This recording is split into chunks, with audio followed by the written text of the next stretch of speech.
Yo, what's going on, nerd geeks and gamers alike? It's your boy Nerdy Nick here, back with best friend Josh. Yo. For another episode of the NSquared podcast. A little bit Diet Mountain Dew action going on. Actually, it's Mountain Dew Zero Sugar. It's pretty much the same thing. Yeah, I don't really understand the difference, like face value wise, because it's all just no sugar. Yeah. That's the whole thing of it. So, before we get started, Oh, you forgot to remind me, dude. Come on now. We're going to record the audio in 3, 2, 1. We're doing this intro all over again. What's up, nerd geeks and gamers alike? It's your boy, Nerdy Nick, back with best friend Josh. What's up? For another episode of the NSquared podcast. Live. Coming to you the day after Labor Day.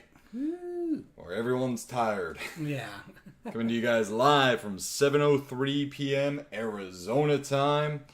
We were just talking about the difference between Mountain Dew Zero Sugar and Diet Mountain Dew and what difference there is. But really, there's none. There's none, because it's all just zero sugar. So, before we get started, shout out to the sponsor of the show, the stream, the podcast, excuse me, W Energy.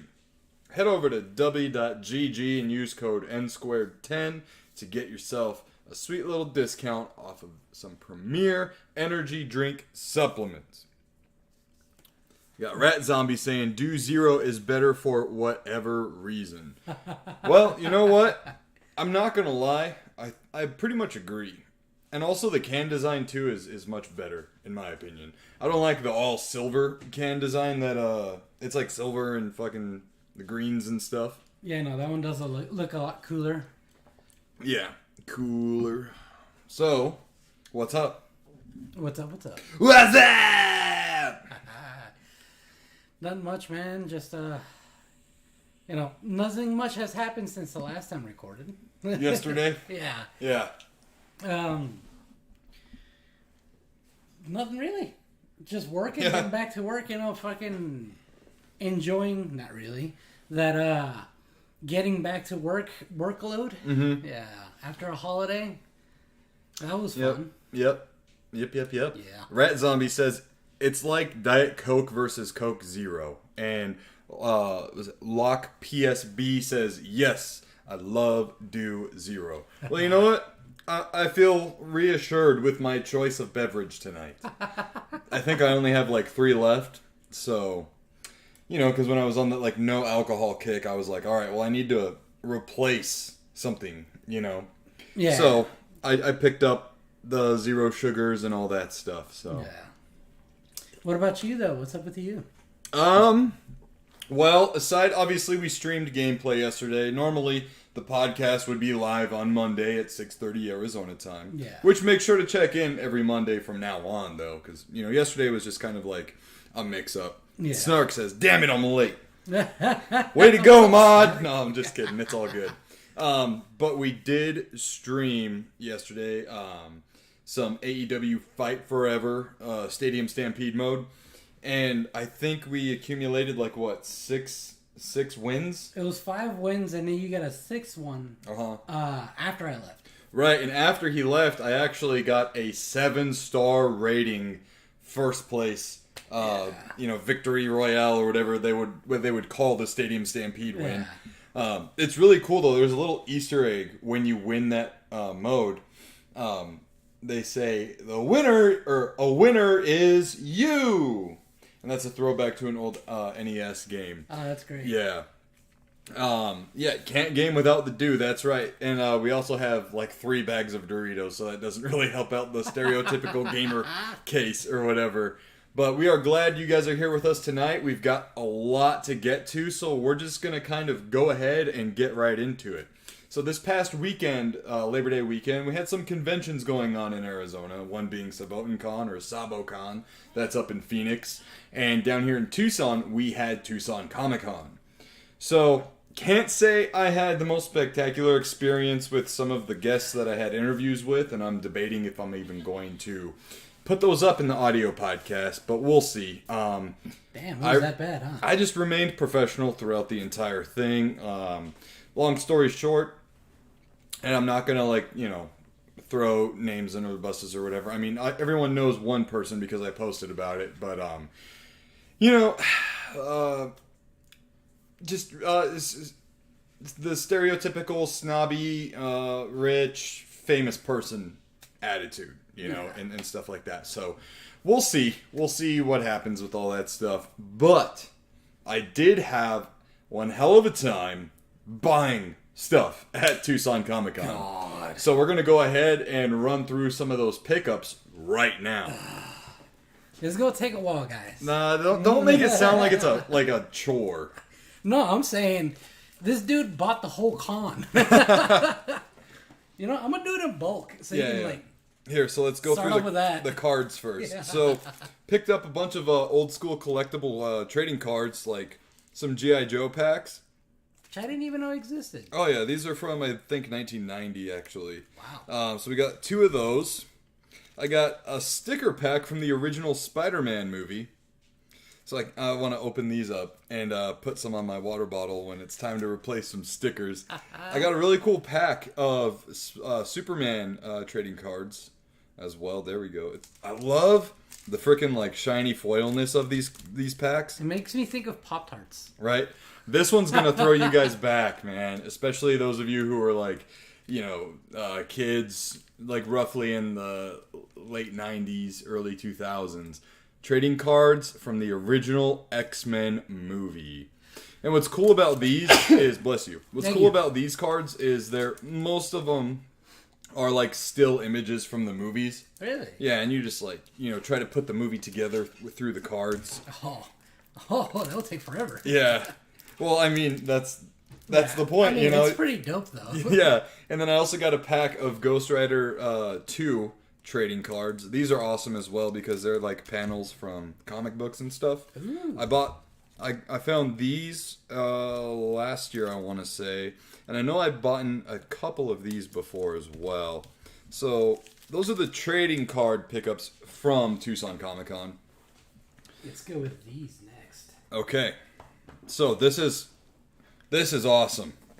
Super awesome pickups. So I'm a VHS collector, and yes, I do use my VCR. It's plugged into the CRT TV right now.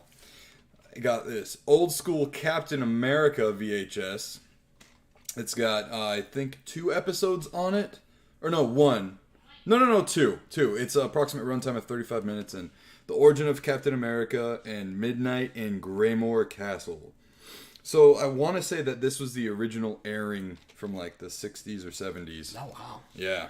And then on top of that, we've got a Fox Kids home video cassette for their Fantastic Four show, The Origin of the Fantastic Four.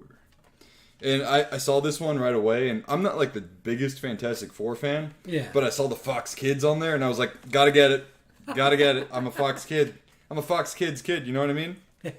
This one is really cool, and I didn't know this existed. It is a Marvel home video for RoboCop. What? Yeah, the future of law enforcement. The man in the iron suit. So I don't know anything about this one. I'm assuming it's okay. So this one's really short. It's only 22 minutes. It might just be the first episode of the RoboCop cartoon.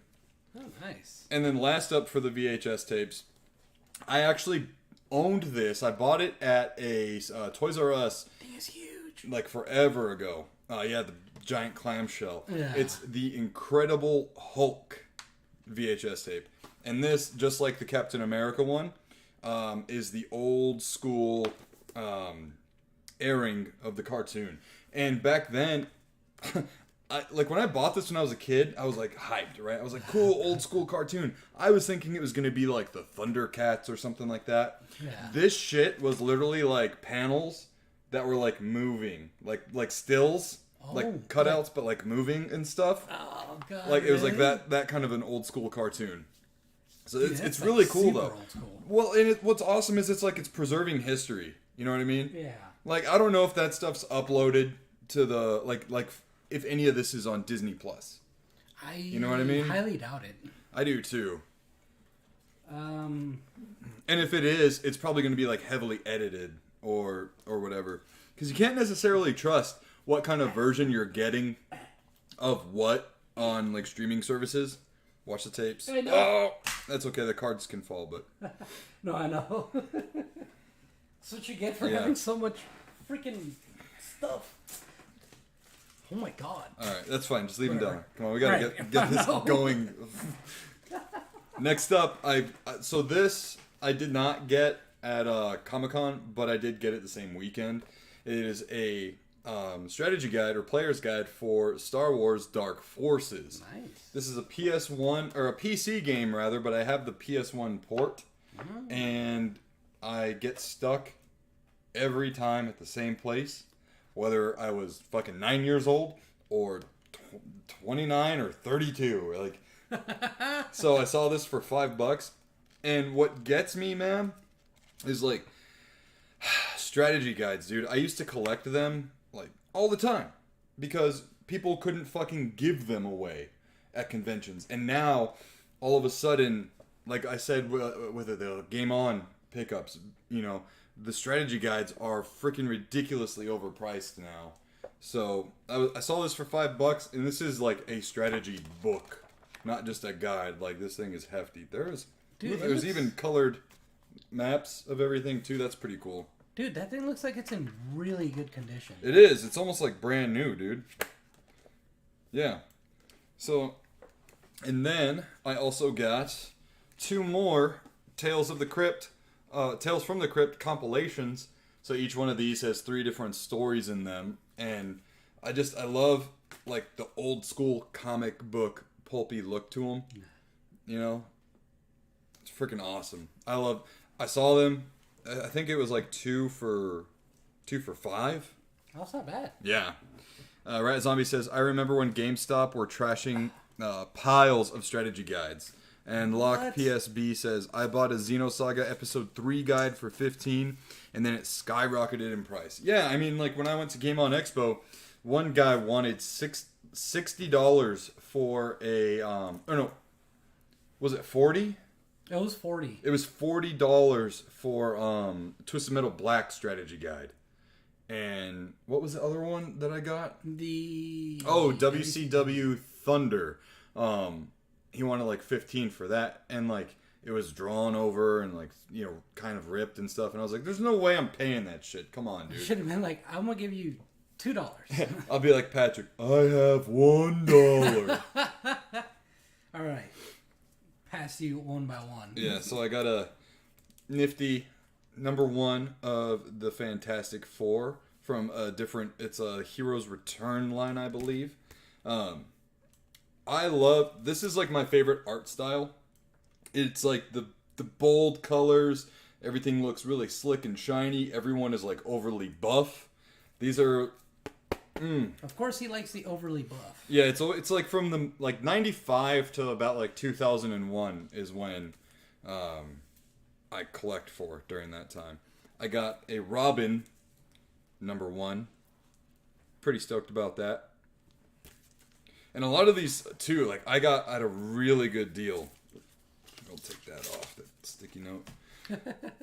I love me some foil comic book covers, and this Sabretooth is fucking sick. Like, check that out, man. This is a Sabretooth number 1, I believe. In the red zone. Oh no, this is a special event one. Oh. So he's like choking out Jean Grey and archangels falling down. It's really cool. Up next. Rat Zombie says, that is fire. We got a really cool one from the Incredible Hulk. He's fighting Man-Thing. I am excited to read this. I don't find a whole lot of Incredible Hulk comics that aren't like from the 80s or earlier. Really? So when I find ones that are like from the 90s and whatnot, I grab them.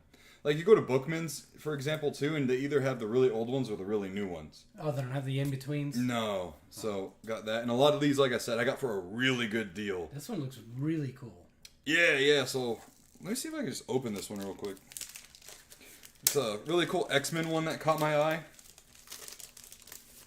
Hold that real quick. So, we got... Don't tell me what to do. This is a variant cover edition. So you got the Wolverine claws for the cover. Check that out. That's freaking dope. And this is my first time actually seeing it, because when I bought it, it was just like this, like it sealed up in a sleeve. So, ooh, I saw Omega Red in there. Oh yeah, he's bloody as shit too. Damn. Here, we'll show you guys a little bit of the imagery here. I'm excited to read this one. Yeah, there's next one up here is another Hulk one that I found, and this one had a shiny cover on it as well. This is a 400th special issue, or issue special rather. So we've got another holographic cover here with the leader versus the Hulk, and I want to say who is General Ross's daughter? I forgot her name. Yeah, this one looks really cool. I have so many different foil shiny issues. I got an X-Force comic.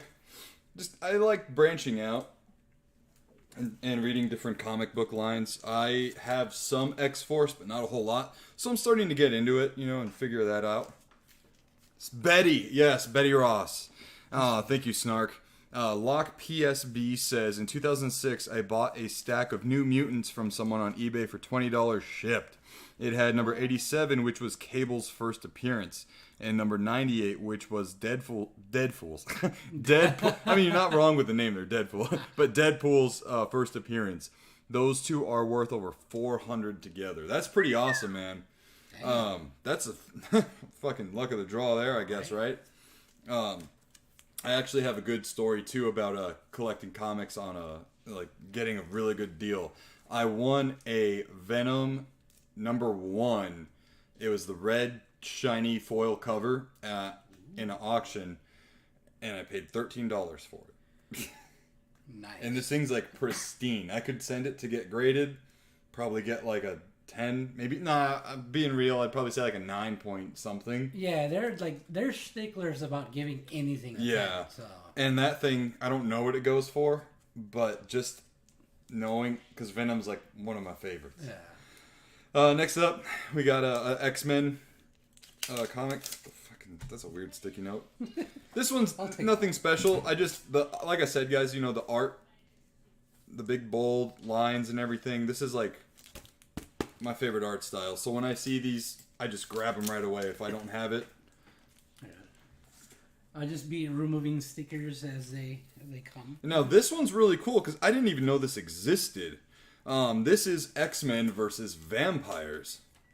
Ew. And this is definitely an M-rated comic. Curse of the Mutants. Terrifying, bloody. I love how it says that. It reminds me of just like old school stuff, you know, like. So yeah, you've got like Storm here on the cover, and I don't know if that's the Green Goblin or just another vampire, but it kind of looks like the Green Goblin. I don't know. A lot of these I bought, you know, just obviously when you're at a Comic-Con and stuff, you don't. You know, you got booths with like tons and tons of boxes full of comics and stuff. You don't be a dick and like, you know, cut the sleeve open and look at it, read it. You know. No. You look at it, cover, you say, oh, I want it, and then you make a deal on it. Yeah. Next up, we've got an old school. This one's pretty neat. It's a Mutant Milestone, the first issue, A Legend Reborn. It's got Magneto on the cover. And it's got a cool little Captain America 50th anniversary right there.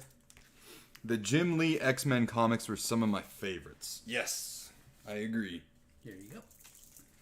This one, I actually have, I believe, number 70. It's either 71 or 73. So I got this. It's an X-Men. It is Wolverine versus Marrow. Which is pretty cool because, like, Marrow's kind of like... when you think about it, it's Wolverine without the adamantium, but to like an extreme because Marrow can like pop shit out of nowhere. Here you go. Next up, we have The Hunt for Xavier, The Conclusion. This is the X-Men's 35th anniversary issue. I thought the cover was dope. It looked really cool. Solid Gear for Life says, sorry I came in late. This is from Tucson Comic-Con? Yes, it is. Absolutely. Fuck. How many comics have we gone through so far? Like, like 10, 12 comics, probably? Yeah. And we're like halfway through? I've got a decent amount still. I didn't go absolutely bananas because I actually am running out of storage for my comics. I have an entire thing that's full. You know what I really want is one of those rotating magazine racks. Oh, that'd be nice. It would be cool and more or less for like aesthetics, but also it would help out with organizing space. Yeah. But like it would be cool to have like a comic rack somewhere in here. You know what I mean? Yeah. To make it feel like even more of a cool hangout spot. Next up, we've got a giant size special. This is X-Men. Right here. This cover caught my interest. An X-Man driven to madness. A team forced to hunt their own. Ooh. Yeah, the giant size specials I always like as well because you definitely get more bang for your buck with them. And then next up here, we've got Maximum Security X-Men 107. This one's got Bishop on the front looking like a fucking stacked G straight out of freaking Gears of War. You know what I'm saying? Like again, this is my favorite art style. I don't know what it is to say about it, but I love it. I like this cover. This cover looks pretty cool.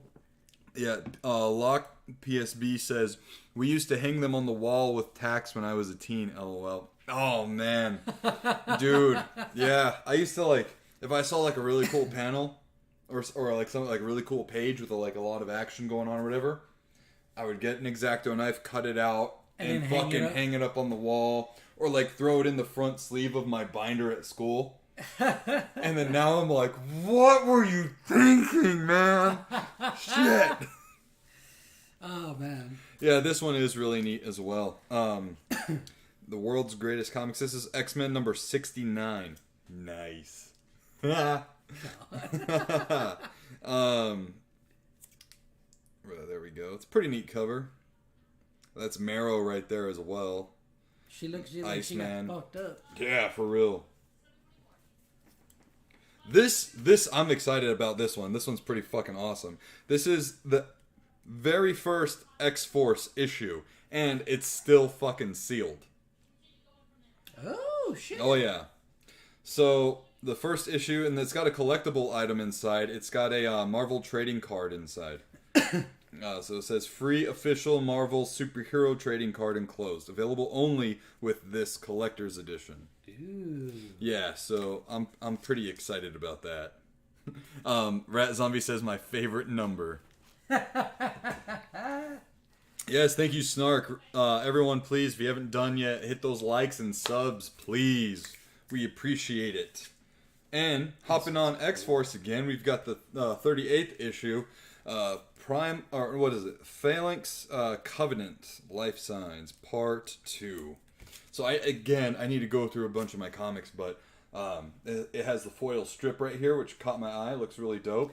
I have a few more of these. I just don't know where they're at. No, I don't. Well, I don't know which ones I have, but I know I have some. Like, you don't know, like if you have issue number like 3 or 4 or something like that. Yeah. Next up, we've got another X-Force. This is part 12. This one is also sealed and has a trading card inside. It says, well, here, I'll show you guys the cover first. So it has a Marvel trading card inside featuring Strife's Strike File. So this is the Executioner song. I do have several more Executioner song parts. It's just, for me, I collect out of fucking random. If I see something that catches my eye, whether it be like a part 10 or part 2 or whatever, I'll buy it. And if it hooks me, I'll look for the rest. Yeah. And that's the fun part for me, is looking for the rest of them, because it could take me, I don't know, a week, it could take me a month, it could take me a couple of years, but it's the fun of it. Like looking for it in the wild? Yeah. Up next is a Fantastic Four. Nothing special about this one's number 10. Again, it's the art style. Caught my eye. Mr. Fantastic looking like he's up to some fucking trouble here. There we go. This one looks dope. Oh, yeah. Like that one. Oh, yeah. Oh, yeah, and I just want to say, too, guys, I hope you all are having a good night. I hope you guys had a great extended weekend. Yeah. If you guys did, and if not, I hope your boss threw you guys a pizza party.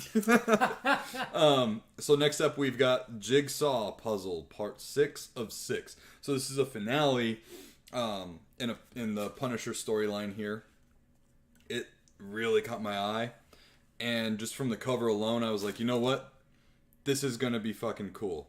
So it says here, he who lives wins. And you see the Punisher just like, kind of, I don't know, stripped down, like, not literally, yes, but figuratively as well. It looks like, reminded me of... exhausted. It reminded me of, like, Rambo and Predator. Yeah. You know? So I was like, this is going to be fucking cool. And then next up, we've got a from the Magneto line. It says, A New Beginning. This one looks really cool. One thing that I love about the comics from like the mid to late 90s is the ads inside, because you get to see a bunch of cool ads from like PlayStation, Nintendo 64, Fox Kids stuff, Kids WB. Gives you a peek into the past. Yeah, man, and it kind of like unlocks memories, And that's what I'm all about, like the feel good. Like sometimes it'll be like late at night and I'll crack one of these open and it's like a nostalgia dump in the best way. Oh yeah, this one. Oh, I got so excited when I saw this. Might be nothing to some people, but something to me. It is the Incredible Hulk. So it's the Green Goliath versus Apocalypse versus Juggernaut. Big man slapping man meat. This cover. Gay. It's a wrestling term, you faggot. Sorry, we're not PC here, guys. We only throw insults to each other, though, not to innocent bystanders. Millicent bystander. I really like this one. Yeah, I see why you picked it up. Yeah. So this is the number one for the Fantastic Force. I've never heard of Marvel's Fantastic Force, but this one is shiny and foily throughout. The only thing it's missing is like raised outlines and stuff. There's no textures to it. Yeah. But this thing is like pristine. Really caught my eye, obviously. I was just flipping through and it like blinded me. So I'm excited to open that one up because I've never heard of this that line before. This is another one with two Goliaths going at it. The Incredible Hulk versus the Abomination. And this one looks like it's got Professor Hulk. And this Abomination looks way different than any other Abomination that I've seen. So this one caught my eye and I was like, yep, I'm getting it for sure. The damsel in distress. Yeah. Draped over. Yeah. Got another Punisher here. The Predator becomes the prey. I always love comics, Punisher comics, where the tides turn and he's the one being hunted, which happens kind of quite frequently in the Punisher comics. Well, but I mean, when you do what he does, of course there's going to be somebody going after him. Yeah, exactly. So here, we're going to go ahead and reset the audio real quick. There we go. We always have to tell everyone, we record our audio through Spotify for podcasters. It used to be called Anchor, and it gives you a 30-minute limit per recording chunk. So we're gonna go ahead and restart. 3, 2, 1. All right, and continuing on. Dude, okay, this one was like, what? The Incredible Hulk blasting a fucking machine gun, looking like freaking Rambo. This is like straight up like Rambo with the fucking saw machine gun, Yeah. So I was like, yep, I don't know what this is, but I'm getting it. Makes you wonder, what does he need a machine gun for? Yeah, right? Like, he's the Hulk. I had to show DC some love. I got a Batman comic. This one, obviously, caught my attention right away. It's got, all these faces or masks, it seems, being pulled from the fire. Oh. I don't know anything about this line, but it looked really cool. Caught my attention. Snark says, what the fuck? And Rat Zombie says, Hulk got that thing in him. Thing on him. Thing on him. On? Yeah. Oh, it looked like in from my angle. What is that? It's Batman. No, like the stuff coming out of him. I don't know if it's coming out of him or falling on him, but it looks maybe like acid dripping or something. Yeah. So this is excuse me. Another Batman. The Night Quest.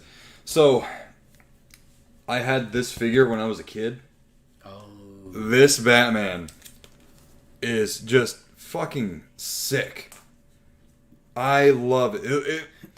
It's like obviously part Batman, but then it looks like part Spawn, part Black Panther. It's just like okay, everyone's afraid of Batman in the dark alley already. And then you come across this and you're just like, you just lay down. All right. You just lay down. And then last up, we got a Knight's End Part 1 Batman. This one caught my eye, especially because what bat suit is that? But it's really dope because it brings him back to his martial arts.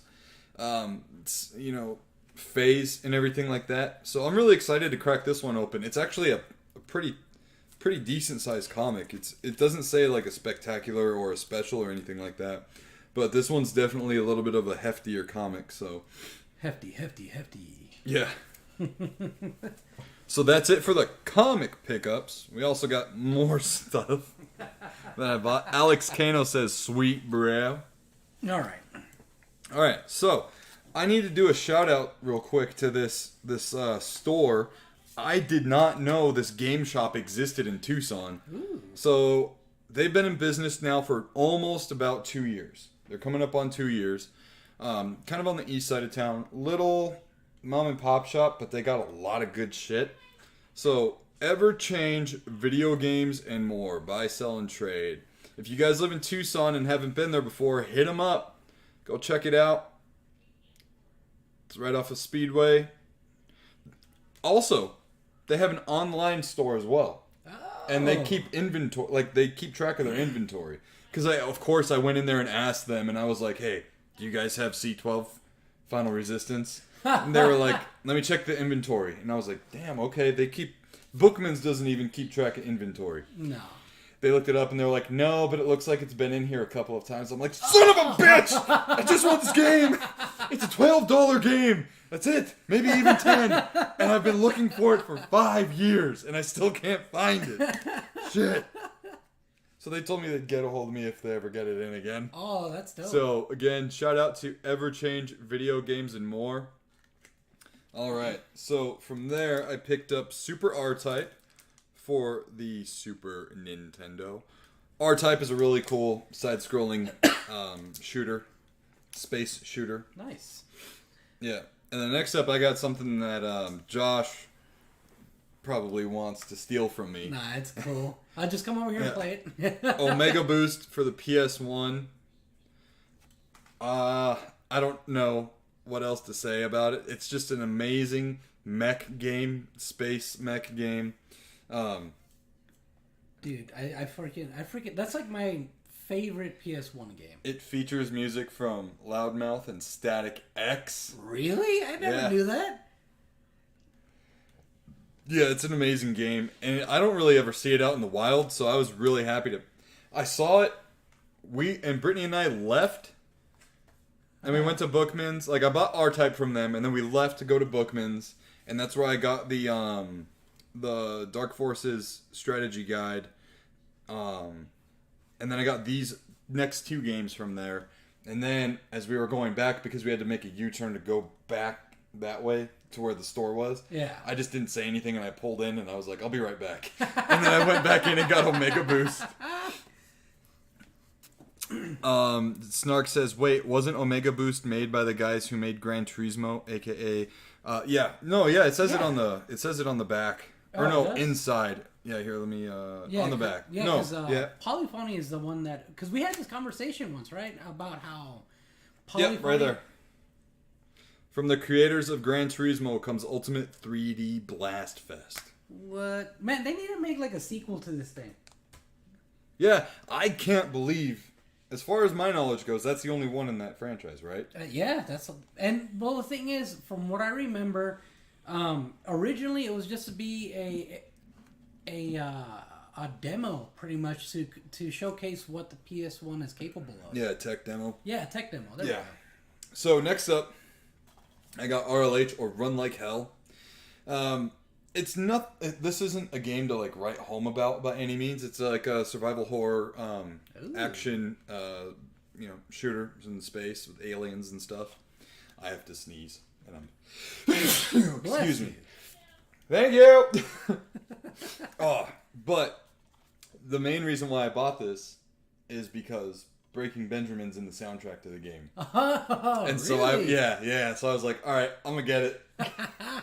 And I've known it for a long time too, and I kind of wish I picked it up earlier on, because every time I saw it, it would be like $5, and then this time I ended up paying like $14 for it or something. So price kind of went up a little bit. I was like, whatever. Kind of shot yourself in the foot there. Yeah, a little bit. And then next up, I couldn't believe I didn't have this, but Tekken Tag Tournament. I've spent so many dollars in tokens playing this game at the arcade. and I was like, you know what? I need it home. And it was in really good shape. Had the manual, and the manual I believe still even has that like tear out, the warranty card. Damn. Yeah, so I was like, sweet, cool. Oh man, the notes sections back in video game manuals, different time, man, different era. Like, oh dude, I remember like renting video games from like Blockbuster or Hollywood Video, and sometimes they would have the manual. Sometimes. I don't know why people would steal manuals when you're like renting a video game or whatever, but you would, if the people were fucking cool who would rent it, they would write down like the cheat codes in there and shit. That was the best. And that's one thing I like about video game collecting nowadays is because sometimes you get lucky and you'll get a manual and it's got like in the notes section like cheat codes and stuff. Oh, that's pretty cool. Yeah. Oh yeah. Let me tell you something, brother. Pick this up at Comic-Con. This is a thermos lunchbox. This is clearly old school. It's OG, it's original, and it's in really good shape still. Some of the stickers like peeling up at the top, just like hardly though. It just comes with age. Yeah. And I mean, this thing has the warranty fucking paper for it still. And this thermos is so great. This is from like the golden age or golden era of WWF, World Wrestling Federation. I'm never going to use it, obviously. But it's so fucking cool. When do you ever really see these in good shape? Right? You know what I mean? Like, half the time the sticker would be, like, ripped off. Or they're, like, scribbled on. Yeah. Snark says, don't remind me about renting games with or without manuals. Star Tropics and that damn Note in the Water was a perfect example. Thank you, Nintendo, for shitty copy protection. Yeah, no, so that game, Star Tropics, you literally can't beat the game without the manual. What? Like, you need the manual because it's got pertinent information in it to progress in the game. Yeah, so like when you rent it, like back then, you'd be like shit out of luck. Oh, God. If it didn't have the manual. I think they did later on like release something on Nintendo Power about it. Okay. So this other item is really fucking cool. This is from Flex Comics. This is so Flex Comics makes a lot of like cool fitness stuff, but in the geek and nerd world, this is a legit anatomy chart, but it's with All Might. And I'm like, yes, please, and thank you. So the owner was really rad and the owner of the company was really rad and hooked me up with this for like 50% off because he was like, I see you eyeing it, bro. I'll give it to you like for this. And I was like, all right, fuck yeah, I'll take it. So yeah, and I love that it's legit. This is like a real fucking thing. If you got like a home gym or something, you can put this up in there. I'm just a nerd and I love My Hero Academia, so I was like, yes, I lift, obviously, and I was like, perfect. It fits you well. Yeah, okay. Yeah, next up, I got this from a local artist. Oh, I forgot, those are for Evelyn. This is a really cool Zombies Ate My Neighbors poster. And as you see, it's holographic as well. So the light, when it hits it just right, it shines and stuff. I love going down the artist alleys because you never know what you're going to find, Yeah. You go through their like artwork sample books and stuff and you see some really cool stuff. Well, this booth in particular had a lot of like Neopets art and stuff. But I was like, you know what? I like your art style, like the bold lines and stuff. Let me look at your stuff. You don't have typically what I would like, but yeah, maybe I'll find something for my daughter or whatever. So you end up finding something for yourself. I found this for myself, and obviously, clearly, I love Zombies Ate My Neighbors. There's it's out of frame, but right above this Kenny Omega action figure is a Zombies Ate My Neighbors. There you go. Right there. And then I've got the collector box set from Limited Run Games. Fuck Limited Run Games. I hate that company. It's the last thing I'll ever buy from them. I don't care if they make the coolest shit on earth or not. So yeah, I got this poster. Support your local artists, folks.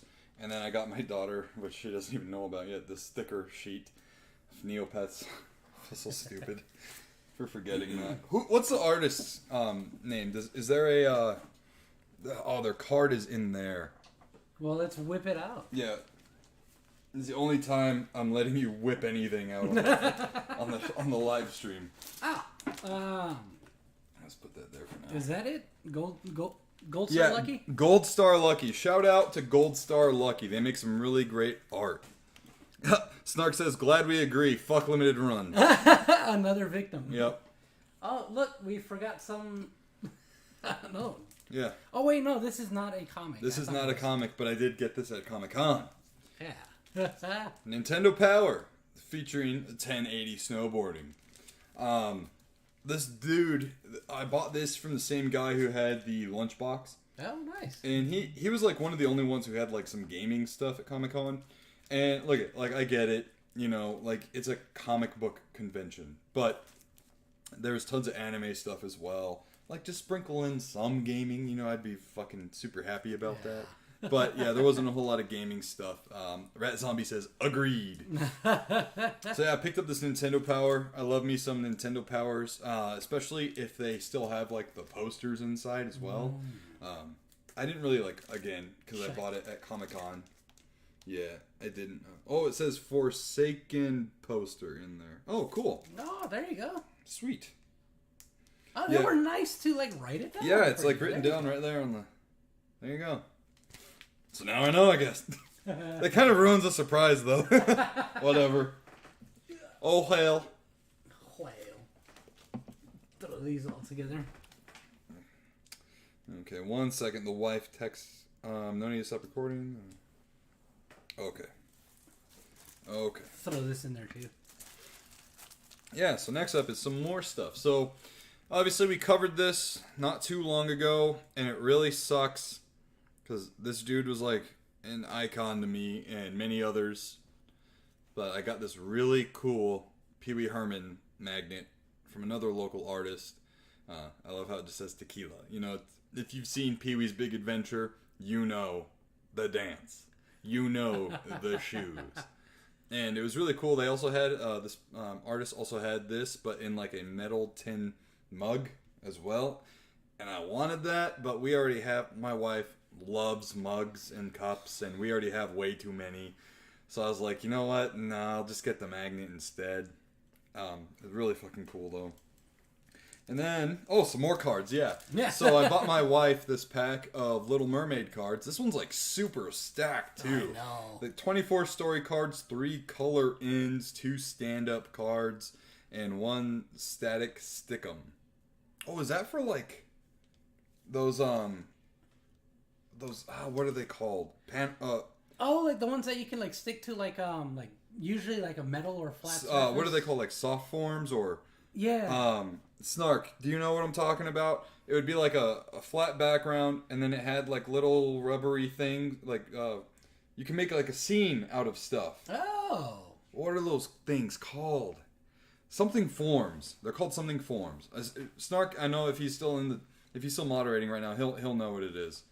But then I bought my wife also. I got her a Beauty and the Beast trading card pack because the wife loves Disney, and I was like, let's do it. We'll put those back over there. I'm looking up what a static stickum is.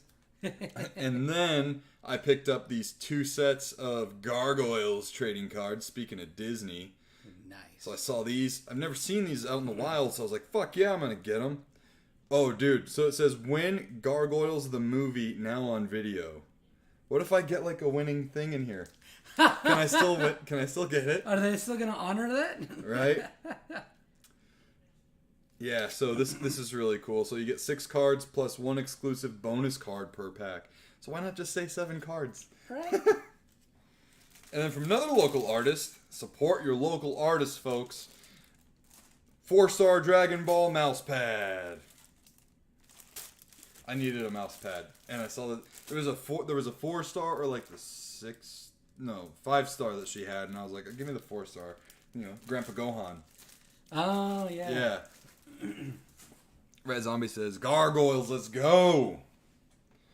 Yeah, picked this up at Target. this weekend. It was a Owen Hart AEW figure. Owen Hart, if you don't know, died tragically at a WWF pay-per-view back in the day. Literally fell from the sky. His rigging was not rigged up properly. Yeah. And his death is infamous for the pay-per-view still continuing after it happened. And it was like horrific and totally horrible and stuff. But AEW honors this dude's legacy like no other. They have the Owen Hart Cup tournament, Owen Hart Foundation Cup tournament every year. And his wife, Dr. Martha Hart, is always involved in it. And he's even a playable character in the video game in Fight Forever.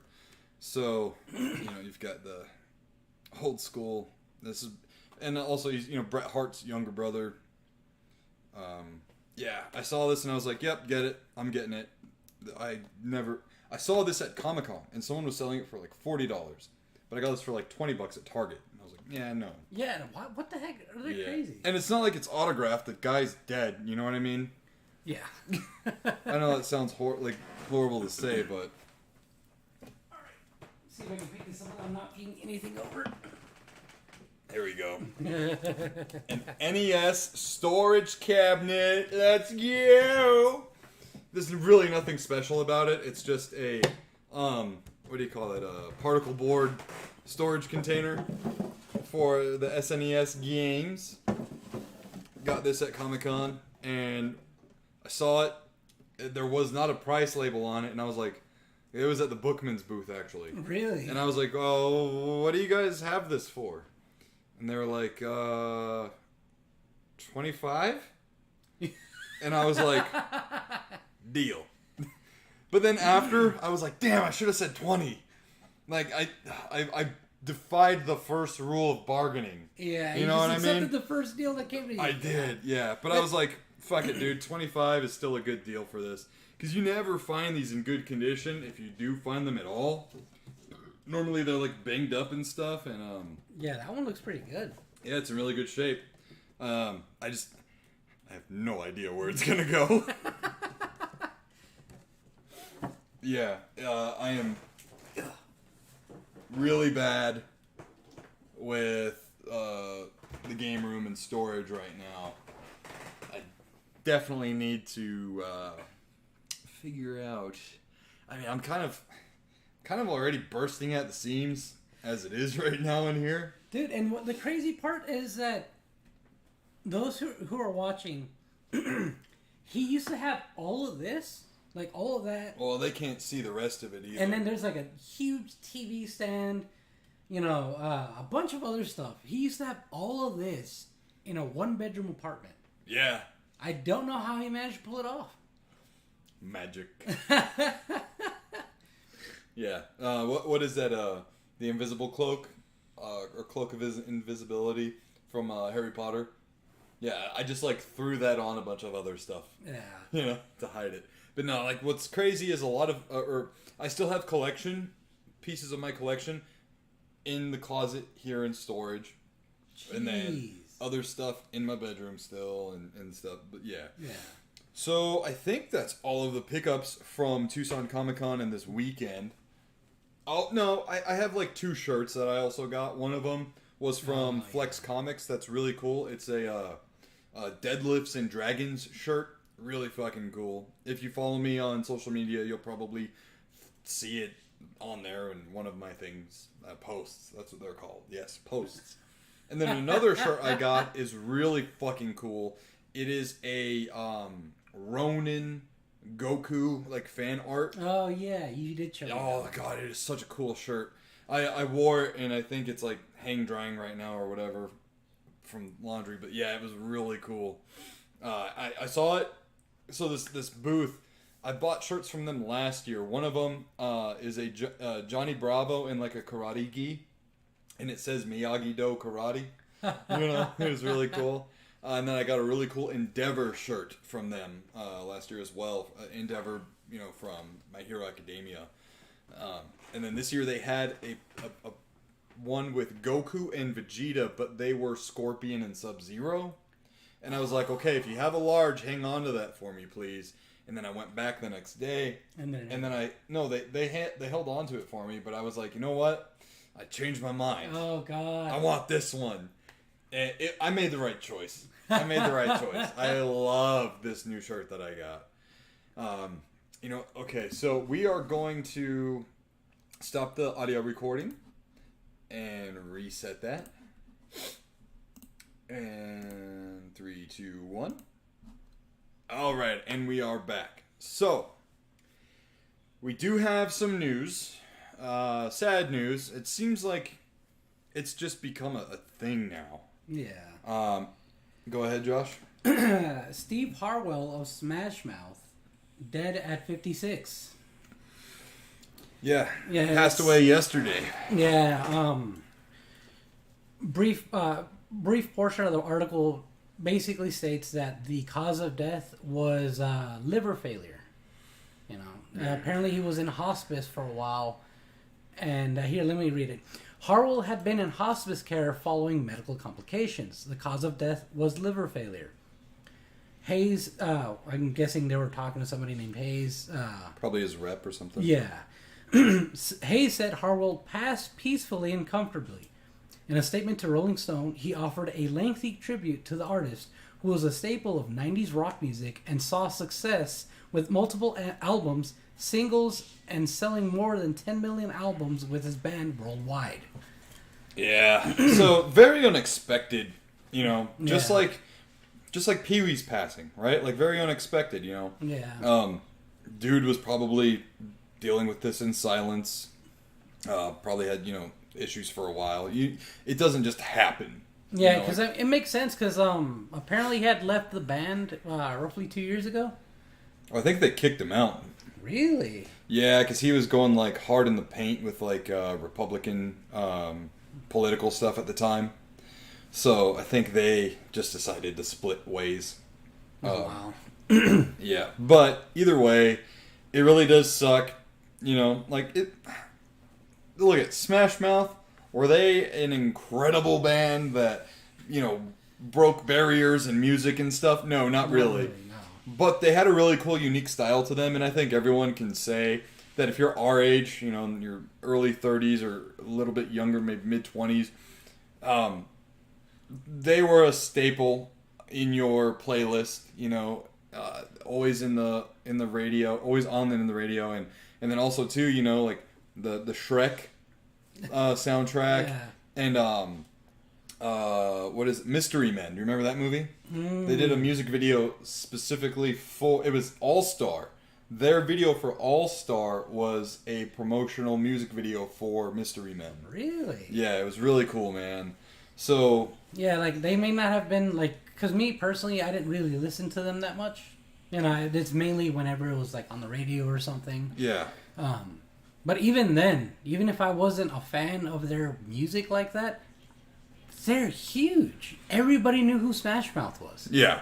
They had this unique, I don't know exactly what to call it, but it was kind of 1950s-esque aesthetic to them, but then kind of brought in the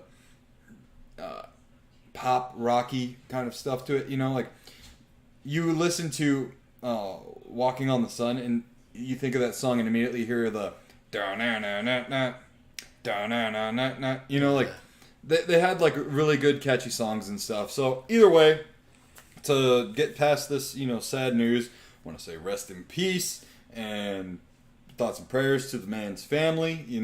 This guy was a son and, I don't know if he had kids or whatever, but rest in peace, I hate this kind of stuff because it seems to happen in waves, so Yeah. hopefully this will be it for a while with this. I mean, and Bob Barker just died not that long ago. Oh, yeah. A couple of days ago, actually, wasn't it? Yeah. Not gonna lie, when I saw the headline, I was like, I thought he died already because the guy's so old, bro. Yeah. And today they released his cause of death, and I was like, was it old age? But apparently it was Alzheimer's or something like that. Really? Yeah, but he was 98. No, he was 99. Oh, shit. Yeah. So rest in peace, man. So we're going to head over now to some professional wrestling news.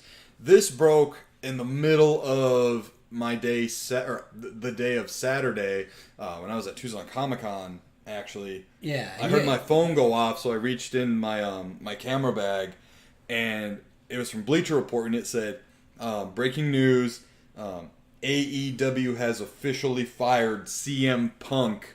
You know, and I was like, I read that, and I was like, what? And I was like, shit, I need to get home right now and fucking make a live stream about this right now. This is huge news. But yeah, so for those of you guys who aren't involved too much with like professional wrestling and stuff, I think everyone knows who Phil Brooks is, or CM Punk. He was big in the WWE for a long time. Before that, he was like Ring of Honor and a bunch of indie promotions. He even had a 2-fight stint, if you want to call them fights, with the UFC. And then was gone from professional wrestling for like 6 or 7 years. And then AEW brought him in.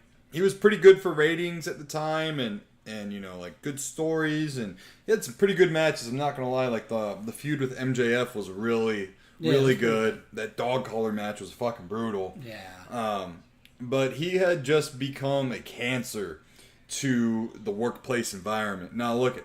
There's all these professional wrestling fans and stuff of like the olden days and this and that, and be like, oh, well, it's pro wrestling, bro. Like, it's a tough environment, whatever. Well, actually, no. And look it, I'm a giant fan of professional wrestling, but at the end of the day, it is a weekly televised stunt show. Okay, like, yes, these guys really hit each other. They really fucking fall off ladders. They really fucking get cut and, you know, this and that. But at the end of the day, it is a televised production. You are literally watching a stunt show on your television with added story and drama for a few hours a week. Yeah. I mean, do you hear about... Oh, I mean, yes, to a certain extent you do. I answered my own question. But, look at, like, the UFC is a legit fighting league. And you hardly ever hear about this kind of shit happening. Yeah. There was like that one time Conor McGregor lost his shit and threw like a fucking dolly at a fucking bus and whatever. But like before that, it was like not a whole lot. You know what I mean? Like. And then if somebody did do something, there was immediate consequences. Yeah. You know, and since there's immediate consequences, it shuts it down early. Nobody's like, oh, well, I don't want to get fired. Yeah. You know? So this kind of stems from a few events. One of them being the brawl out from All Out last year, and then apparently when William Regal was in the company still, he had this story just broke like yesterday, I believe too. Oh, wow. He had given him shit the very first day, like he refused to shake his hand and this and that. And William Regal was brought on as upper management, you know, and stuff. And Snark says, good riddance, Punk. Yes, absolutely. And then also at All In, the biggest professional wrestling event in history that took place 2 weeks ago. Or not this past weekend, yeah, but last weekend. Yeah. Took place at the Wembley Stadium in London. He had a backstage altercation with Jack Perry. Jack Perry had made a snarky comment regarding using real glass in his match, because apparently CM Punk thought he should not only instill veteran advice but enforce it. And this guy is like not a producer, not anything. He has a performer contract, right? Literally just an employee. Yeah, it's not even an employee. He's not an employee. He is a contracted talent. He is 1099. Every one of those wrestlers is 1099. You know what I mean? So anyways, they had a backstage altercation right after Jack Perry's match with Hook. Apparently, CM Punk walked right up to Jack Perry and said, you know, I can kick your ass at any time. Put him in swung, what do you call it, a cheap shot? Whatever. Cheap shot, yeah. Yeah, swung a cheap shot at Jack Perry and then put him in a front guillotine. And then Jack Perry was like, apparently, you know, just trying to like get him off. And then Samoa Joe came in and broke it up, because right after that Jack Perry's match, the official pay-per-view is starting. So all this was happening while the pay-per-view was doing its like intro video and everything. And Jack Perry and Hook had just ended in the pre-show. This is when Samoa Joe and CM Punk were about to have their match. So it was literally right before they walked out. Oh my god. And Tony Khan was sitting right there because this all happened at gorilla position. For those of you who don't know what gorilla position is, it is the little room right where the wrestlers walk out of and then you see them walk down the entrance ramp. Right there you have the show producers, all the big fucking monitors that are watching the show, the control boards and everything. So this was all happening, and Tony Khan, the owner of AEW, was sitting right there because he's in charge. Like, he runs the show, he produces the show just as much as anyone else. Well, I mean, the fact that he did it in front of him. Yeah. So this all happened right then and there, and then apparently after it got all separated, CM Punk lunged at Tony Khan and told him, "I fucking hate this place. I quit." And apparently, monitors were thrown at Tony Khan. And if you look up at Tony Khan, he's just a little string bean dude. Like, he's a very small guy, you know. And what sucks is Tony Khan let CM Punk go on for too long. Last year at All Out, CM Punk got into a backstage fight with Kenny Omega and the Young Bucks, where Kenny Omega ended up being bitten by Ace Steel, who is CM Punk's coach and manager. And CM Punk, again, was throwing cheap shots, starting the fight, and instigating everything. So, Solid Gear for Life says, "I say good riddance too." Yeah, you know, so here's the deal. Like, it sucks for the fans, number one, because it leaves so much on the table. Yeah. Like, we never got a Kenny Omega versus CM Punk match. You know, I don't know if CM Punk and Jericho ever had a feud. But there were just so many dream matches left on the table, right? So that sucks for the fans, the viewers, and stuff. But at the same time, though, even though it does suck, for the well-being of, you know, the other wrestlers, it's good that he left. Yeah. Or was relieved of his duty, you know? Right. Because how, like, imagine you're going to work at a like construction site, you know, if anybody here has done construction, and you're, let's say, a plumber. An electrician comes in and tells you, you know, you need to do your job this way, and if you don't, he's gonna, you know, whoop your ass. Yeah. It's like, what the hell? Yeah. So this is the official statement released from AEW Saturday afternoon. It says, a statement from All Elite Wrestling and Tony Khan. All Elite Wrestling, AEW, has terminated the wrestler and employment agreements between Phillip Brooks, CM Punk, and AEW with cause. They throw with cause in there because this was... let me just continue. Yeah. Effective immediately. The termination was confirmed today by Tony Khan, CEO, General Manager, and Head of Creative of AEW. The termination follows a week-long internal investigation of an incident occurring backstage at AEW All In London on Sunday, August 27th. Following the investigation, the AEW Discipline Committee met and later convened with outside legal counsel before making a unanimous recommendation to Khan that CM Punk be terminated with cause. Khan offered the following statement, in quotes, "Phil played an important role within AEW and I thank him for his contributions. The termination of his AEW contracts with cause is ultimately my decision and mine alone. Of course, I wish I did not have to share this news, which may come as a disappointment to many of our fans. Nevertheless, I am making the decision in the best interests, and this stands out to me, in the best interests of many of the amazing people who make AEW possible every week. Our talent, staff, venue operators, and many others whose efforts were or are unsung but essential to bringing our fans great shows on television and at arenas and stadiums throughout the world.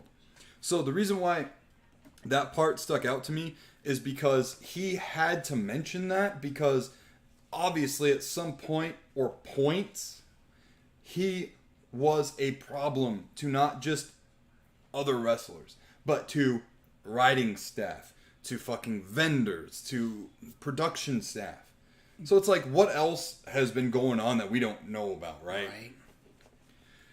So apparently, Sports Illustrated, a writer from Sports Illustrated said, I believe it was Sunday, that they expect CM Punk at some point this week to make an official statement on his own behalf, and they expect it to be fiery and like explosive.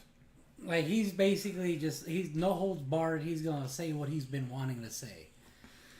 I mean, so I don't see how he can defend himself at all. I don't either, man. No. I don't either. There's a lot of people saying like, oh, well, what? He can't, defend himself. It's like, defend himself from what? Exactly. Like, a fucking wrestler said something into a camera indirectly. And Jack Perry, all he did was he knocked on the windshield of this car, which a suplex was about to happen on, and he knocked on it and said, "Real glass, go cry me a river." Yeah. And that's all he said. And then CM Punk felt the need to sucker punch him and put him in a head choke or a headlock. It's like, there's no defending that. Yeah, no. And then look at, like, again too, for the argument of people saying like, oh, well, that's just pro wrestling, that's the industry, that's the business. No. Like, you throw a punch at a movie director.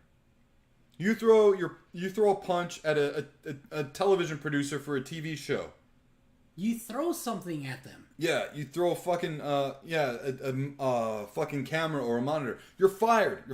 You're done. You're fired. Yeah. It doesn't matter if it's pro wrestling. It's still in the entertainment industry. Right.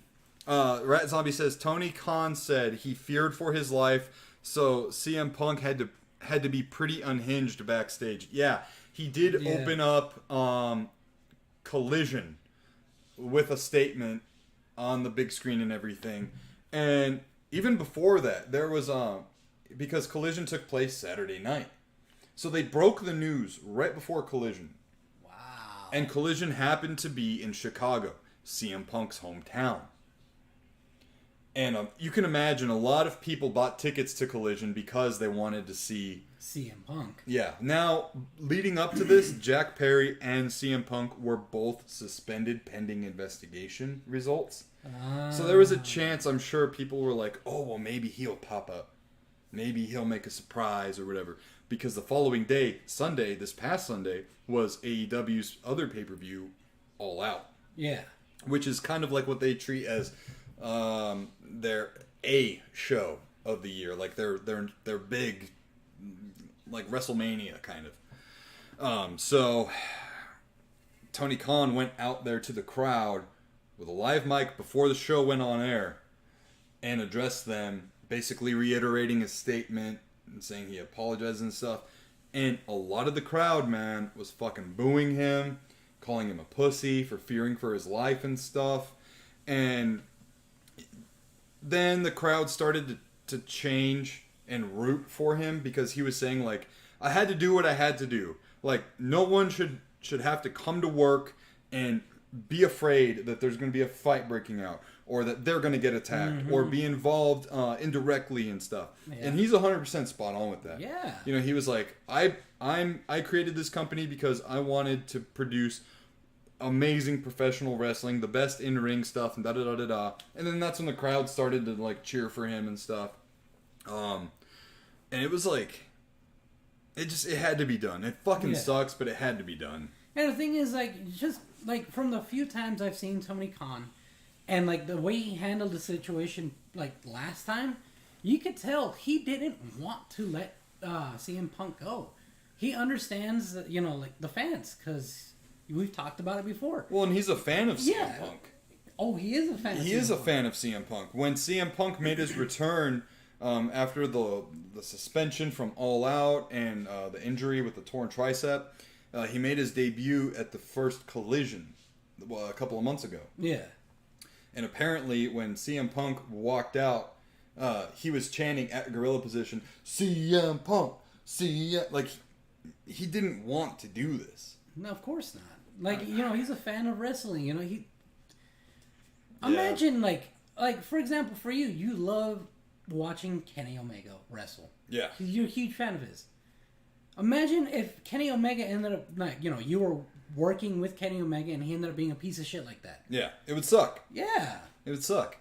There's the old phrase, like, don't meet your heroes and stuff, which is, like, 50 true, 50 not true, but, yeah. So, the biggest thing one of the biggest things, points here is, number one, this whole CM Punk drama bullshit sucks for a couple of reasons. Number one, all the stuff, the potential matches, storylines and stuff, out the window. Yeah. Two, it immediately distracts from AEW breaking a world fucking record for all-time paid attendance to a professional wrestling event. They sold over 81,035 tickets at Wembley, nearly selling out the fucking stadium. Yeah. In total attendance, they had over 90,000 people there, including workers and this and that. But they broke a record that they shouldn't have. They've only been a company for like 5 years. Yeah. WWE's been around for how long? Like 40 plus years or something like that. And this company was supposed to be dead in the water when it debuted. Yeah. So it distracts from that, takes away from that. Like that news broke, I don't know, after the Samoa Joe and Punk match, I want to say. Yeah. Because when we were watching it, I got a fucking alert on my phone that said there was a backstage altercation. Yep. And I was like, great, here we fucking go again. Yeah, because you wanted to hear about it in the interview thing that they have at the end. The media scrum. Media scrum. Press conference. Yeah. The post-show press conference, yeah. And then, even then, Tony Khan got asked about it, and, bro, you just put on the biggest professional wrestling event ever in history, and now you're getting asked about this drama bullshit. I know. And then, number three, it takes away from the wrestlers who wrestled at that event. And then have to hear about it all fucking week at Dynamite, and then at Rampage, and then at Collision, the news breaks that he's fired and shit, and then the next day at All Out, it distracts from All Out as well. Big pay-per-view in fucking Punk's hometown, Chicago.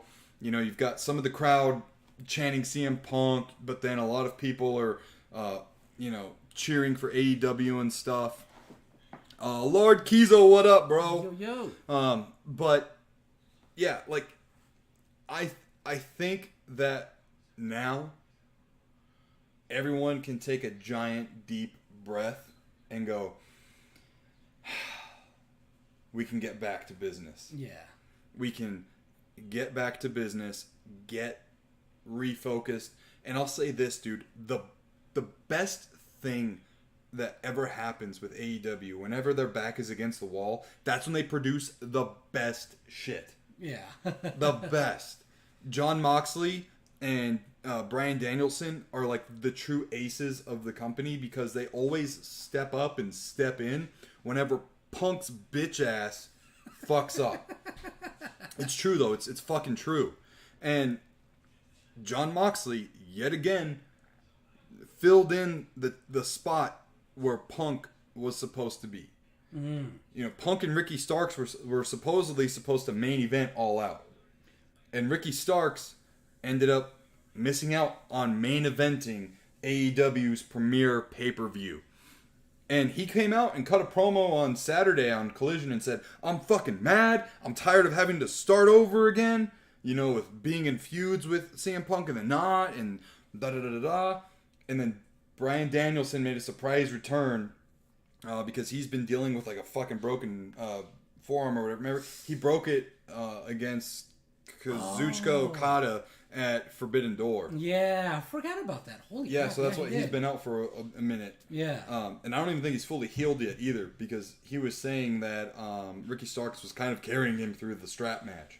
And of all things, it was a fucking brutal strap match, leather strap match. Absolutely nuts. But yeah.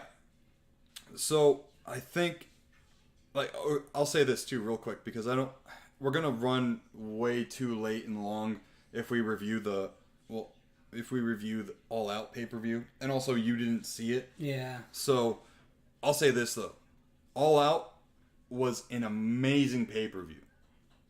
No bias, I give it a fucking 10 out of 10. There wasn't one match in that pay-per-view that was not a banger. Damn. It was, and that's what I'm saying, dude. Anytime AEW's back is against the wall, and whenever they should be drowning, they're like, check this out. I'm gonna fucking not just swim, I'm gonna fucking blast out of the water. All good, love the stream. Yeah, bro. Thank you for joining us, Lord Kiza, and thank you all for being here with us tonight. Again, just listening to us ramble about a bunch of bullshit. I'm gonna go ahead and stop the audio real quick and restart it in 3, 2, 1. But yeah, All Out was an amazing pay-per-view. Look it. Here's the deal. If CM Punk tries to take AEW and Tony Khan to court because of being fired or whatever, and wanting to get the rest of his money that was due in his contract, there's no way he's gonna get a fucking penny, because anything and everything points to breach of contract. Oh yeah. You know, like workplace violence, slander, this, that, the other thing. I mean, the fucking guy went, while he was suspended and gone and healing, went to a Raw in Chicago and snuck in the arena, was trying to get to the locker room to talk to guys. Because he apparently, again, a story broke today, he was apparently willing to go back to WWE and was pitching ideas to come back in the Royal Rumble and have Kevin Owens throw him out of the ring, and then feud with Kevin Owens and having a match with Kevin Owens at fucking WrestleMania. So the guy was purposefully fucking sabotaging everything. I think it's safe to say at this point, he was trying to get fired. Yeah. Oh yeah. He was trying to get fired. See, and the thing is, like, even though, I'm not a huge fan of WWE, they've kind of like gone downhill. Well, once Vince McMahon heard that he was backstage, like had snuck in, really, he got his ass kicked out. Oh, thank God. Yeah, but go ahead. Sorry. I was gonna say, it's like, I really hope that they're like, you know what, you fucked over another company over your own petty bullshit, over your own ego. We're not gonna fucking hire you at all. Well, he already burned his bridges with them. Yeah, like, yeah. That's basically a long history. Yeah, I mean, lawsuits with WWE back in the day as well, between them and him, and wow. Yeah, the dude, Kevin Nash said this on his podcast, Click This. He said that CM Punk needs mental help. Damn. And listen, like, I 100% agree. The guy's got some egomaniacal, narcissistic fucking condition. Yeah, because he basically made the fucking pay-per-view all about him by pulling that stunt. Well, and bro, like, this goes back too with Collision. Collision is a Saturday night program that was basically built for him and around him. The Elite, the Elite involving Hangman Page, Kenny Omega, the Young Bucks, and anyone who is affiliated with them were not allowed at Collision. Apparently, like it was like 2 weeks ago, Hangman Page was called to go to Collision. He went. They wouldn't let him in the arena and said, "Never mind, we're gonna film your vignette outside the arena, somewhere else." Jeez. Christopher Daniels, head of talent relations, who's a boy with, the Elite and stuff. He's head of talent relations. CM Punk got his ass kicked out of Collision. Head of talent, like, and why does CM Punk why did he have all that power to begin with? It makes no fucking sense. Yeah, Snark says he's burned so many bridges that he will be instantly laughed out of court. Yeah, absolutely. Yeah. He would have no grounds to stand on. And again, in the press release, or the statement, it said they terminated his contract with cause. Yeah. So, whatever statement... Oh man, my neck's getting tense. I'm getting too worked up about this. Whatever statements he decides to release or whatever, it should be taken with a fucking half grain salt. You know, and the other thing is too, I don't know the terms of his termination. Mm-hmm. I don't know if there's a no compete clause in there. I don't know if there's an anti-slander clause in there. He's apparently, him and the Young Bucks aren't, in Kenny Omega, are not allowed to talk about certain things about All Out last year. Lawyers got involved in stuff. So, I don't know, is he going to breach that? Like, who knows, man? Who knows? The guy's got serious fucking anger issues. Serious fucking egotistical, maniacal bullshit.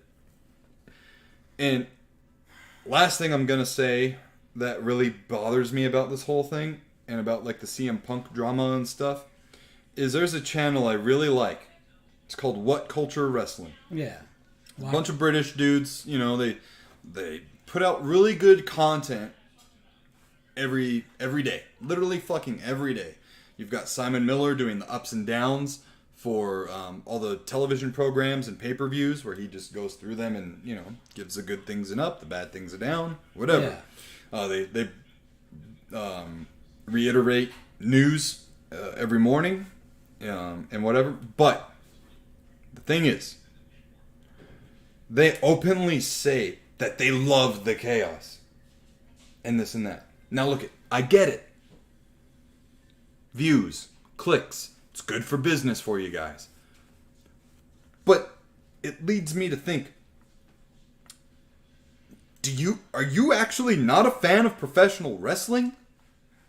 Are you not a fan of business being good for professional wrestling? Because this shit is not good for business. No, not at all. This shit is a detriment to the business.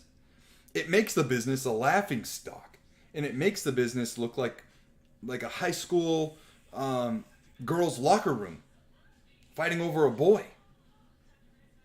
Yeah. Like, yeah. No, channels, I see what you mean. Yeah. Channels and people with a platform much larger than ours should, like, thanks for the clarity. You know, thanks for at least being upfront and honest. honest and revealing you're a fucking piece of shit. But like,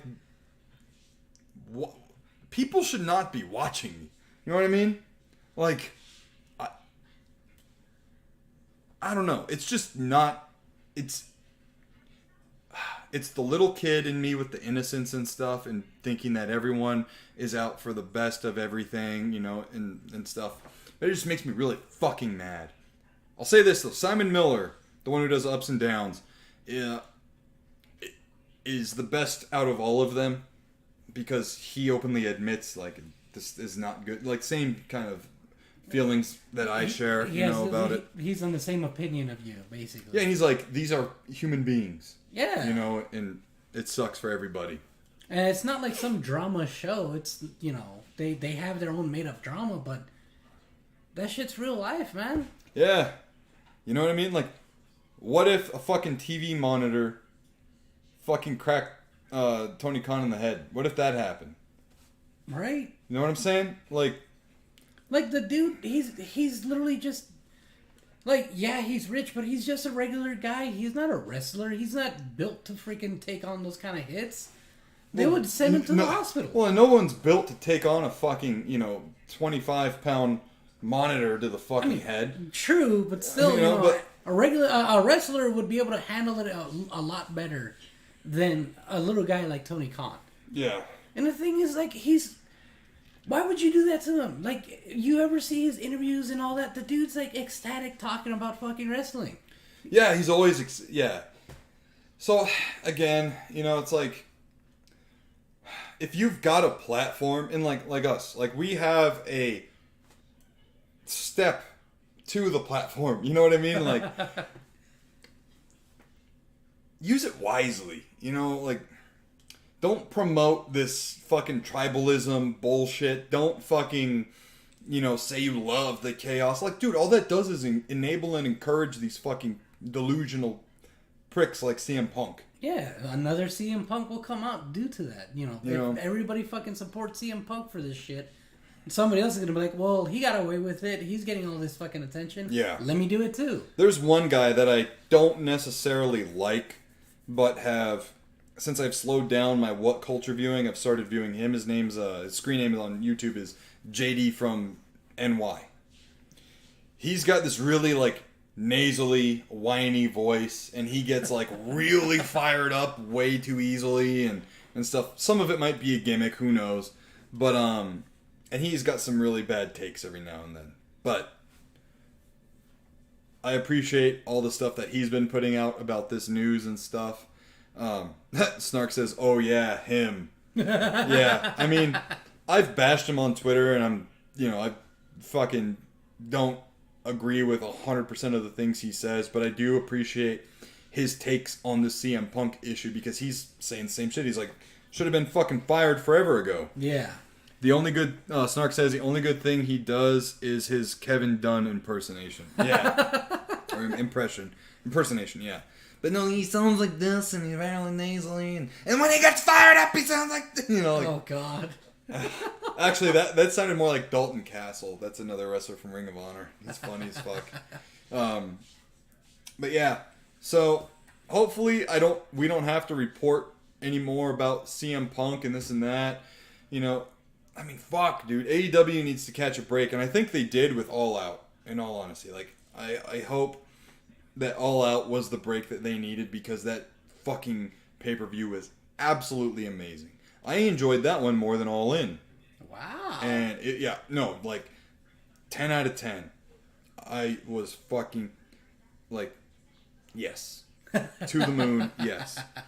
Snark says, when I try to do JD's voice, it ends up sounding like an old Jewish woman. Yeah, I mean, you're not far off. You're not far off. Oh, man. But, no, I will give JD this, too. His presentation and setup and everything for the stream and his videos and stuff is, like, fucking absolutely amazing. Very high quality fucking graphics and borders and backgrounds. Everything. It's very, very good. And you gotta give respect where it's due, you know, and stuff. Yeah. We look like chump change compared to his production value. So, one good thing I can say about this, though, is that since CM Punk is no longer going to be in Collision, that opens up a lot of doors for them to work with Collision and bring in people that CM Punk would originally be like, no, I don't want him. Well, bro, Saturday night, you know who made their debut on Collision? Who? The Young Bucks. Really? Yeah. Yeah. Oh, that's fucking bold, too, because that's a slap CM Punk gets fired. Collision airs live from Chicago. The Young Bucks come in and make the save for FTR. And man. FTR are butt buddies with CM Punk, you know, and stuff. Yeah. But, yeah. When that happened, half of the crowd were booing. And then apparently after the show ended or whatever, they were like dancing around in the ring and, you know, like doing fucking dance moves and shit. Oh, man. So they were being a little cocky, but I mean, like, bro, like anyone would have. They just made a save. You know what I mean? Like, so, yeah, now that apparently Tony Khan had advised Warner Brothers Discovery, who owns, you know, the broadcasting network and all that, that the soft brand split between Dynamite, Rampage, and Collision is more likely than not going to go away. So they're going to bring in other talent as well. I do kind of like the brand split, though, because it makes Collision feel like its own thing. It's got a different vibe. It's got a different ring announce crew. I mean, even the ropes are a different color. They're like red. You know, it's got the whole different look to it. Yeah. So I kind of don't mind the brand split because they have the roster is so large with AEW. So it works that way. Yeah. You don't get the Young Bucks here, and here. Yeah. You know, but, you know, when it calls for it, cool. It works out pretty well for WWE between, like, Raw and SmackDown. Although, all of a sudden, a wrestler who's supposed to be strictly on Raw pops up on fucking SmackDown. You're like, why? What is the fucking brand split for, then? You know, they used to call it, like, the wild card rule. Because they do a draft every year. They draft people to mix up the rosters, you know? But That's a smart move, yeah. But they never stick to it, though. Oh, God. Snark says, I didn't watch, were they all chanting CM Punk chants? Yeah, kind of, in the beginning, but they got really overshadowed by, like, the Elite chants, which was pretty fucking wild to hear. In Chicago? Yeah. What? And at the pay-per-view, get this, there was Cry Me a River chants. It was like, oh, cry me a river. Oh, and it great. was really loud.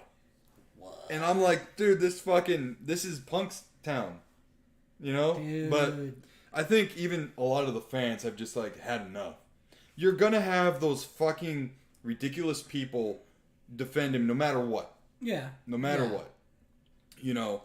But I think overall, people are just kind of fucking done with it. You know? I mean, after the first incident, people should have been done with it. Yeah. Yeah, absolutely. And guys, if you haven't and you are just kind of hopping into the stream, make sure to like it, please. Subscribe if you haven't already. Click the bell for notifications. You know, the Holy Trinity and all that stuff. Just don't smash the like button, okay? Just tap it. Don't need to smash it. All right. You're going to break your fucking computer.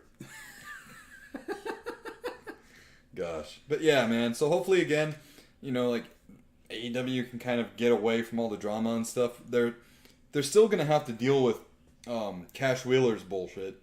Pulling the gun in a road rage incident.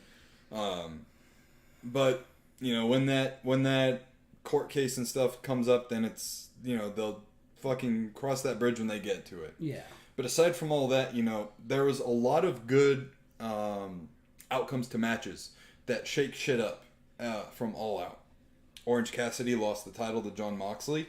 Dude, I mean, holy crap. Yeah. And, like, it was really funny, dude. I was, like, scrolling Twitter later that night. Yeah. And I saw a tweet from Orange Cassidy. It says, I'm going to lay down. That's it. It was like, I'm going to lay down. Well, I mean, he had an incredible international title reign with, like, over 30-something defenses, you know, and he was wrestling every week, and the whole storyline was his body's breaking down and can't keep up with all of the fighting all the time. I mean, like, he never turned down a match, ever. No. Dude, that's crazy, because he even went to, like, pay-per-view events and defended the title, right? Yeah. Dude, that's crazy. Although, I don't think he didn't defend it at All In. That was the Stadium Stampede match he was in. Which fucked him up even more.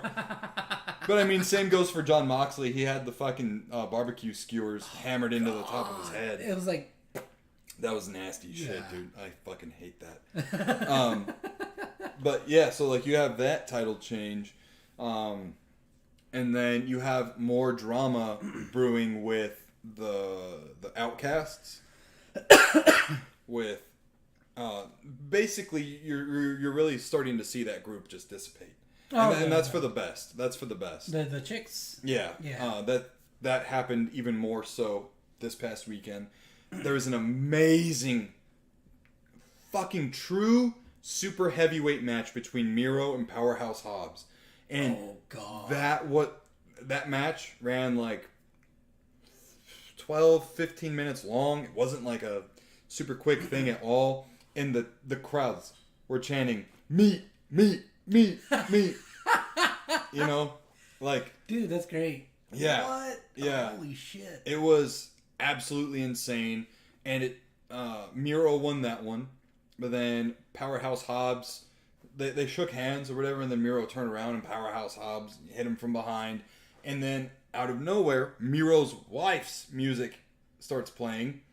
And she walked out with a fucking chair, went up to Powerhouse, and was distracting him. And then Miro had enough time, got up, beat down Hobbs. But Miro's whole storyline is, like, he feels like God has abandoned him and his wife has abandoned him and he's only relying on himself now and stuff. But then his wife shows up and he's in this state of like kind of like delusion and heartbreak, and I'm only he reminds me of Kratos. Oh. And how he's just like, I'm gonna go after God and everyone's gonna pray to me now and stuff. And when he saw Lana, or CJ, Lana was her name in WWE. Her real name is CJ Perry. When he saw her, he didn't like embrace her, and he was staring at her and was like, "You're not real. You're not real." So that enhances his storyline now. I'm like, holy fuck, what's gonna go on here? What the fuck is happening? And then you had Kenny Omega lose to not Shinsuke Nakamura, Konosuke Takeshita. Really? Beat him, yeah, with some slight interference with Don Callis. So it wasn't like a natural clean win, but Kenny Omega lost. And then FTR and the Young Bucks lost to Gun Club Gold. Or not Gun, Bullet Club Gold. I say Gun Club because the Ass Boys, the Gun Club, are part of it. But they lost to them. Jeez. And there were some really fucking cool spots in there too, where like Nick Jackson and Dax Harwood hit oh god, what is FTR's finisher? I forgot what it is, but they hit it together because Cash Wheeler wasn't available, so Nick Jackson was like, "Come on, let's do it!" And so they did that, and then Cash Wheeler and Matt Jackson did the V trigger party, where they like fucking the person's on the ground and they hit that. Yeah. It was just really cool seeing them go in tandem, and it was like a Avengers kind of mashup. But they still lost. So it's like, okay, well, where do they go from here now? There's really good stuff progressing now. So it's like, okay, so and Eddie Kingston lost against Claudio and Wheeler Yuta. He teamed with Shibata, Ring of Honor's pure champion. So, but I hope that sets up another match between Eddie Kingston and Claudio. Like a solos match? For the Ring of Honor world title. That'd be nice. Yeah, Eddie Kingston needs to be a world champ. I'm saying it. Needs to be a world champ. Yeah. I agree. Yeah. Oh, excuse me. I got like weird nauseous out of nowhere right now. The fuck? I don't know. It's weird. But anyways. You were too worked up about it. That's why. I guess, dude. I guess. But yeah, that's pretty much gonna do it for us tonight. There was a lot of fun pickups and a lot of news to report circulating around AEW. Yeah, I mean that one segment alone with CM Punk was a hefty segment. Yeah. So guys, this has been the NSquared podcast. Please make sure to subscribe to our channel if you haven't already. Click the like button, hit the bell for notifications. We go live every Monday night at 6:30 Arizona time for the live recording of the NSquared podcast. Yesterday, we didn't do it because Josh was on call still and we didn't know if he was going to make it or not. Yeah. So we made last night a game stream night instead. Normally, Tuesdays and Thursdays, we go live at 7 for Tuesday Night Arcade and Thursday Night Throwdown, where we just play games and have fun. So make sure to catch us on here at those times. Please share us, guys. Please get us out there. Do us a favor. It's real easy. It takes you 2 seconds to share that link. Put us up, out there in the socials. Follow us on Facebook if you haven't already. It's just the NSquared podcast. And then also, again, shout out to our sponsor, W Energy. Yeah. Use our code to get 10% off your order. It's NSquared 10. Yes. Yeah. And all that stuff can be found in the description of the video as well. Thank you guys so much for hanging out with us. If you haven't already as well, head over to Spotify, Apple Podcasts, wherever, to catch the audio versions of these live streams, as well as our entire back catalog of all our old episodes leading up to when we started live streaming about like a month ago. Yeah. Thank you guys so much for checking us out. Oh, no, thank you, Rat Zombie. Thank you, Snark. Thank you, Lord Kiza. Thank you. Who else was up in here tonight? It's the soldier. Solid Gear. Yeah. Solid Gear for life. Thank you, Alex Kano. Thank you, Locke PSB. And anyone and everyone else who was watching but wasn't chatting along. Thank you guys so much. Like, you guys are the reason why we do this. You know, like, whether we get tips, donations, or a like, or a sub, or anything like that, it doesn't matter, because we've always done this for fun. We'll continue to do it for fun. But of course, we want to be successful as well. Yeah. You know. Thank you guys so much. Snark says, and when you're done here, get on Starfield. It's now open on Game Pass. There you go. All right. Well, yeah, I'll have to do that and make a download. Well, it's about dinner time here over at Castle Castro. So, thank you guys very much. I said muched. Muched. Thank you very much. That's the thing from now on. We're going to say that. Yeah. Yeah. And we will see you next time.